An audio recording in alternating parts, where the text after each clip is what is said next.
हम सुमन आपके अपने चैनल SK भोजपुरी लोकगीत में स्वागत करती हूँ। बड़ों को चरण स्पर्श, छोटों को प्यार और बराबरी वालों को दिल से नमस्कार करती हूँ। मैं आज आप लोगों के समक्ष गणेश जी का एक सुंदर भजन प्रस्तुत करने जा रही हूँ। उम्मीद करती हूँ आप सबको पसंद आएगी। भजन पसंद आए तो चैनल को सब्सक्राइब करें, लाइक करें, शेयर करें और कमेंट बॉक्स में गणेश भगवान की जय अवश्य लिखें। धन्यवाद। तो सुनते हैं गणेश भगवान की एक सुंदर भजन। शिव गौरा के लाल हमारे घर आ जाना, शिव गौरा के लाल हमारे घर आ जाना। सबसे पहले तुम्हें मनावी, धूप दिया और ज्योत जलावी। सबसे पहले तुम्हें मनावी, धूप दिया और ज्योत जलावी।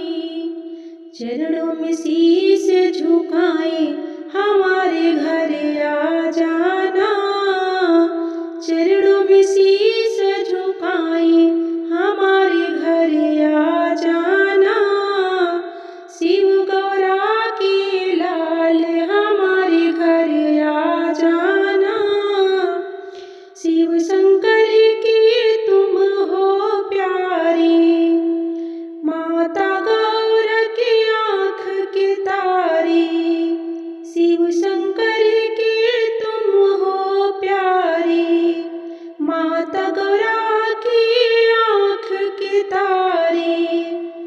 विनती बारंबार हमारे घर आ जाना, विनती बारंबार हमारे घर आ जाना। शिव गौरा के लाल हमारे घर आ जाना। एक दंत दया दंत चार भुजाधारी, माथे पर तिलक शोभे मूस की सवारी। कर न सबका बेड़ा पार हमारे घर आ जाना, कर न सबका बेड़ा पार हमारे घर आ जाना। शिव शंकर के लाल हमारे घर आ जाना। हर कार्य में तुम्हें मनाई, हर कार्य में तुम्हें मनाई। मोदक थार का भोग लगाई, करना